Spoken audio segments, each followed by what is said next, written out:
আমি এখন মাননীয় সংসদ সদস্য মাওলানা দেলোয়ার হোসেন সাইদি সাহেবকে বক্তব্য রাখার জন্য অনুরোধ জানাচ্ছি। নাহমাদুহু ওয়া নুসাল্লি আলা রাসূলিহিল কারীম ওয়া আলা আলিহি ওয়া আসহাবিহি আজমাইন। আউযু বিল্লাহি মিনাশ শাইতানির রাজীম। বিসমিল্লাহির রহমানির রহিম।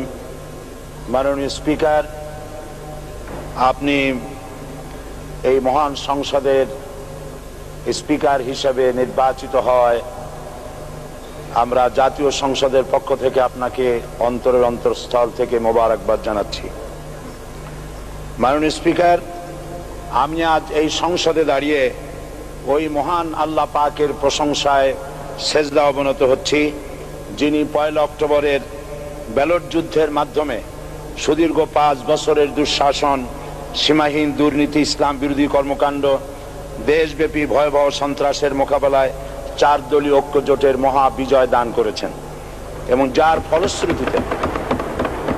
ফলশ্রুতিতে আজকে আমরা এই মহান সংসদে দাঁড়িয়ে কথা বলার সুযোগ লাভ করেছি। মাননীয় স্পিকার, আপনার মাধ্যমে আমি আমার অন্তরের অন্তঃস্থল থেকে দেশবাসীকে ধন্যবাদ জানাই। বিশেষ করে আমার নির্বাচনী এলাকা পিরোজপুর, নাজিরপুর, ইন্দুরকানীবাসী ভাই বোনদের প্রতি কৃতজ্ঞতা জানাই, যাদের অক্লান্ত পরিশ্রমে এবং মূল্যবান ভোটের মাধ্যমে আমি নির্বাচিত এই মহান সংসদের সদস্য হওয়ার সুযোগ লাভ করেছি। মাননীয় স্পিকার, বাংলাদেশের 13 কোটি মানুষকে যারা পরিচালনা করবেন আজকে তারাই এই মহান সংসদে বসে আছেন। আমি আপনার মাধ্যমে তাদের উদ্দেশ্যে কিছু কথা বলতে চাই।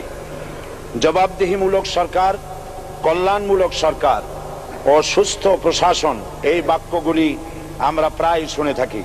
এই বাক্যগুলির অর্থ সরকার স্বৈরাচার নয়, বরং জনগণের কল্যাণে জনগণ নিকট দায়বদ্ধ সরকার, যা আব্রাহাম লিঙ্কনের ভাষায় by the people, for the people, of the people. বর্তমান পৃথিবীতে মূলত গণতান্ত্রিক দেশে এখন সরকারকে বিবেচনা করা হয়। এরূপ সরকারের জনগণের সার্বভৌম ক্ষমতার উৎস হিসেবে বিবেচনা করা হয়, অর্থাৎ সংখ্যাগরিষ্ঠ প্রতিনিধিদের প্রণীত আইনই হলো আইন এবং নির্বাচিত হবার পর সরকার হয়ে পড়েন সমগ্র জনগণের, আর বিরোধী দল হয় ছায়া সরকার। মাননীয় স্পিকার, সরকারকে সঠিক পথে পরিচালনার জন্য বিরোধী দলকে অপরিহার্য বিবেচনা করা হয়। বর্তমান গণতান্ত্রিক চেতনা বেশি পুরনো নয়, মানুষ মূলত রাজতান্ত্রিক স্বৈর শাসনের সাথেই বেশি পরিচিত। বস্তুত বর্তমান পৃথিবীতে গণতান্ত্রিক শাসন ব্যবস্থায় জবাবদিহিমূলক, কল্যাণমূলক, স্বচ্ছ প্রশাসনের যে কথাবার্তা আমরা শুনতে পাই, এর প্রথম উপস্থাপক হলেন বিশ্বনবী হযরত মুহাম্মদ রাসূলুল্লাহ সাল্লাল্লাহু আলাইহি ওয়াসাল্লাম। বর্তমান গণতান্ত্রিক ব্যবস্থাপনার সাথে ইসলামের মূল পার্থক্য হলো সার্বভৌমত্বের ধারণা নিয়ে। ইসলামের দৃষ্টিতে সার্বভৌমত্বের মালিক জনগণ নয়, মালিক হলেন আল্লাহ রাব্বুল আলামিন। কিন্তু সরকার গঠন ও পরিচালনা জনগণের ইচ্ছার ভিত্তিতেই হতে হবে। জনগণের ইচ্ছার বিরুদ্ধে ক্ষমতায় থাকার অধিকার ইসলামের স্বীকৃত নয়।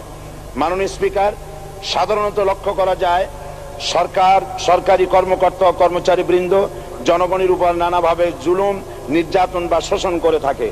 জনগণের খাদেম না হয়ে তারা হয়ে পড়েন জনগণের প্রভু। তারা জনগণের সম্পদকে তসরুপ করে। এই অবস্থা থেকে মুক্ত করার জন্য রাসূল করিম সাল্লাল্লাহু আলাইহি ওয়াসাল্লাম সরকারি কর্মকর্তা ও কর্মচারীদের মধ্যে তীব্র দায়িত্ব অনুভূতি জাগ্রত করে তিনি বলেন, ঘুষ দাতা ও গৃহীতা উভয় জাহান্নামী। নবী করিম সাল্লাল্লাহু আলাইহি ওয়াসাল্লাম আরো বলেছেন, আমরা যদি কাউকে কোনো রাষ্ট্রীয় দায়িত্ব প্রদান করি তখন সেই ব্যক্তি তার ব্যক্তিগত কাজ যতটা নিষ্ঠা ও আন্তরিকতার সাথে পালন করে, রাষ্ট্রীয় দায়িত্ব যদি সেভাবে পালন না করে তবে কিয়ামতের দিন তাকে উল্টো করে জাহান্নামে নিক্ষেপ করা হবে। রাষ্ট্রীয় সম্পদ তসরুফের ব্যাপারে কঠোর হুঁশিয়ারি উচ্চারণ করে বিশ্বনবী মুহাম্মদ রাসূলুল্লাহ সাল্লাল্লাহু আলাইহি ওয়াসাল্লাম বলেছেন, রাষ্ট্রীয় দায়িত্ব পালনকারী কেউ যদি 1 টুকরা সুতা বা তার চেয়েও ক্ষুদ্র কোনো জিনিস খেয়ানত করে তবে কিয়ামতের দিন খেয়ানতের বোঝা মাথায় করে তাকে উঠতে হবে।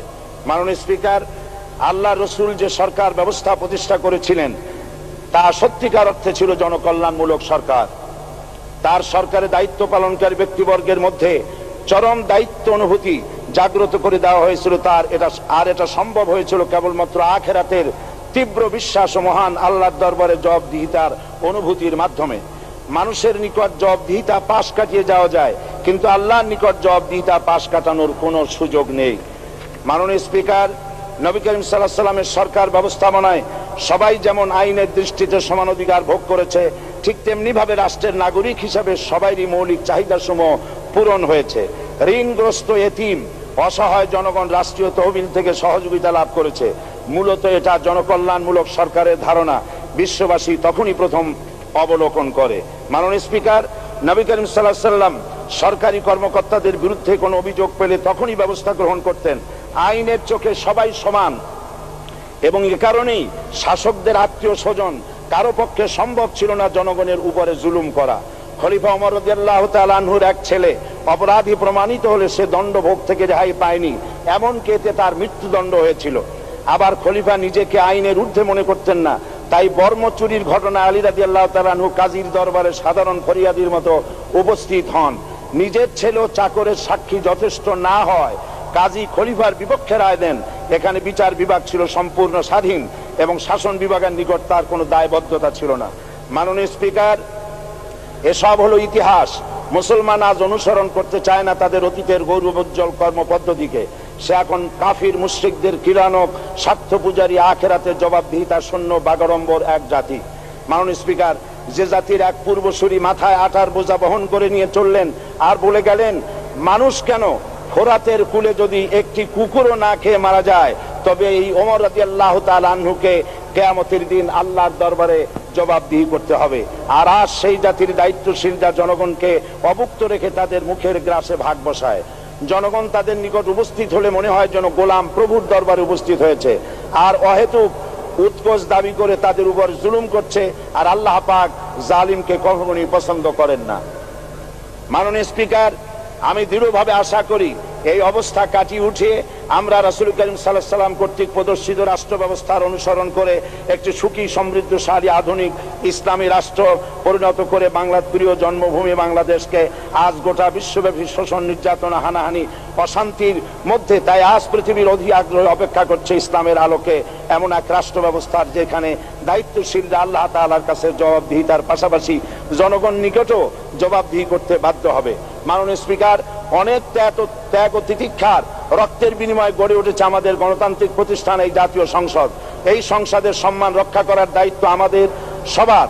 গণতান্ত্রিক চর্চা ও গণতন্ত্র প্রতিষ্ঠার স্বার্থে আমি আজ প্রধান বিরোধী দল আওয়ামী লীগকে সকল হিংসা, বিদ্বেষ ও পরাজয়ের গ্লানি ভুলে গিয়ে সংসদে যোগদানের উদাত্ত আহ্বান জানাচ্ছি।